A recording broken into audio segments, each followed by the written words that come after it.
In 1968, a man faked a solo race around the world for 243 days, performing for an audience that could not see him. His boat was found adrift. His final journal entry, "It is the end of my game." That is not a sailing story. That is the financial decision you make every time you open your wallet. There is an asset that does not appear on any bank statement. It does not compound in a brokerage account.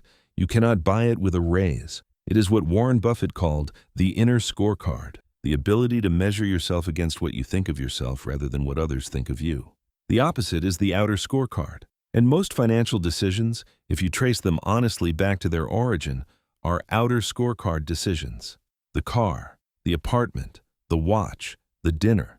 The question underneath each one is, am I buying this for what it does for me or for what it signals to people watching? When you answer that wrong, the cost is hidden, but it destroys your wealth. There is a brutal 10-second test to know exactly which scorecard is running your life. We will do it together in a few minutes, but first, look at what the math says when you are not paying attention. Every dollar you spend falls into one of two categories. The first, you spend it because it genuinely serves your life, because the thing gives you real pleasure, real utility, real time back. The second, you spend it because of what it communicates, because of the signal, because of the reaction you are buying. That second category is outer scorecard spending, and it is not rare. It is the default. Morgan Housel tells a story from his early 20s. He was working as a valet at a luxury hotel in Los Angeles. A man walked out, climbed into his car, and said, "I just spent $21,000 on an armchair." When you have money, this is what you're supposed to do, eh? Supposed to do. Not, "I love it," not, "It's exactly what I needed." Supposed to. The purchase was not about the chair. It was about the performance of having money correctly. That phrase sits at the center of a trap that has no income floor. It hits at $40,000 a year, and it hits at $400,000. The number changes. The trap does not. There is a test for it. One question that locates any purchase in under 10 seconds. You will have it before this video ends. The math behind it is clean. Isabel earns $85,000 a year. She drives a 3-year-old car she owns outright. Her apartment is decent, not impressive. Her friends have nicer things. Every few months she feels the pull to upgrade, to match, to signal that she is doing well. She does not give in to it. That decision is worth more than she has calculated. $550 a month, leased instead of invested at 7%, is $91,000 over 10 years. Over 20 years, it does not just become $287,000. It becomes 4.5 years of Isabel's working life, after taxes, paid to maintain a signal that her colleagues stopped noticing after the first month. Not a car, not a lease, 4 years of Mondays. Isabel's friends who signed that same lease 2 years ago are already eyeing the next model. The signal has normalized. It is baseline now. So the next upgrade has to be larger to produce the same reaction, a better brand, a longer lease, a higher payment. The subscription price goes up every cycle. The signal it delivers does not. But the math is only part of the equation. The other part is attention. And attention is the asset nobody prices correctly. Chad Johnson played 11 seasons in the NFL. At his peak, he was one of the highest-paid receivers in the league. He made everything you could make: the house, the cars, the possessions. And then at the end of it, he said something that stopped a lot of people. "There is nothing I can buy that is bigger than my name alone." Not a lecture about frugality, an observation about what actually lasts. The psychology works like this. When you buy something to impress, a car, a piece of clothing, a vacation you post, the attention it buys runs on a predictable curve. On day 1, people notice.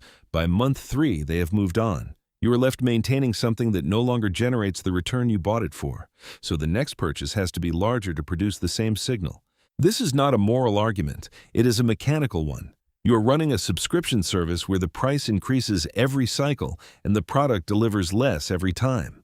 Jeff Bezos drove a Honda Accord to work when Amazon had already made him a billionaire. These are not stories about punishing themselves. These are stories about people who had, at some point, settled the question of who they were performing for.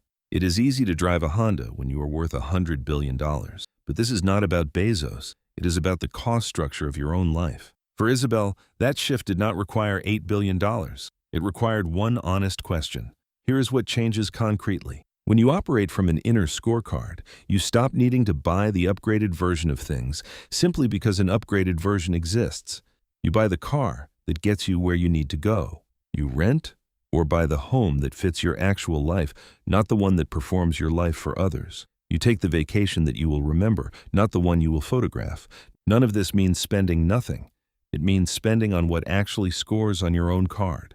Isabel's version of this is not deprivation, it is precision. She spends heavily on the things that genuinely move her. A trip she has wanted for 3 years, a course that changes her work, dinners with people she loves. She is not cheap. She is not performing austerity for an audience either. She has simply, quietly, found her own scorecard. The most extreme version of this principle belonged to Chuck Feeney. He co-founded Duty-Free Shoppers and built a fortune of $8 billion.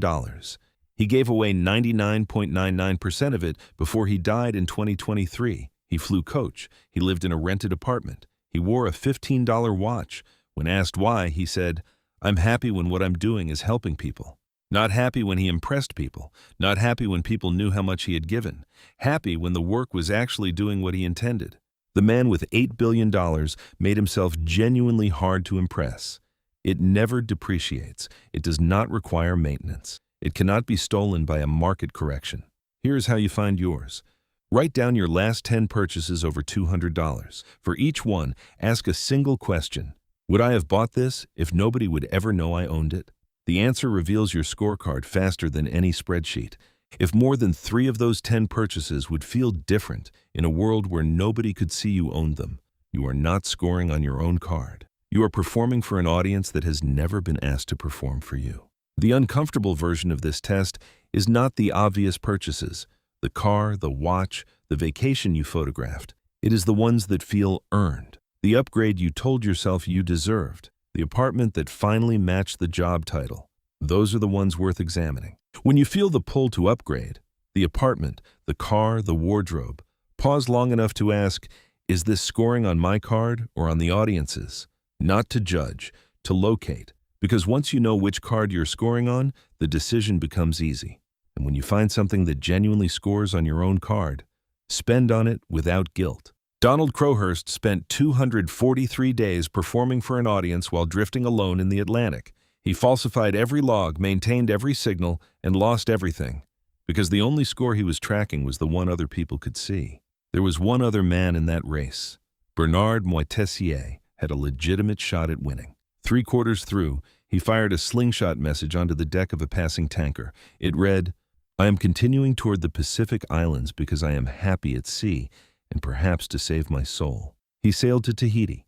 He built a house on the beach. He wrote a book. He never entered another race. The world watched someone else win. By every measure that mattered to him, he won a race nobody else was running. That is the inner scorecard, not a spreadsheet entry, not a balance, a question you answer every time you spend. The spender who reads this is not broken. Your brain is genuinely wired for social belonging, and every dollar spent in connection matters. The saver who reads this is not cheap. You have been quietly building the most durable asset on the sheet. The only question worth asking is whether you know which card you are scoring on. If you can answer that honestly, you are already ahead of most. If this resonated, the next video on this channel is the happiness gap.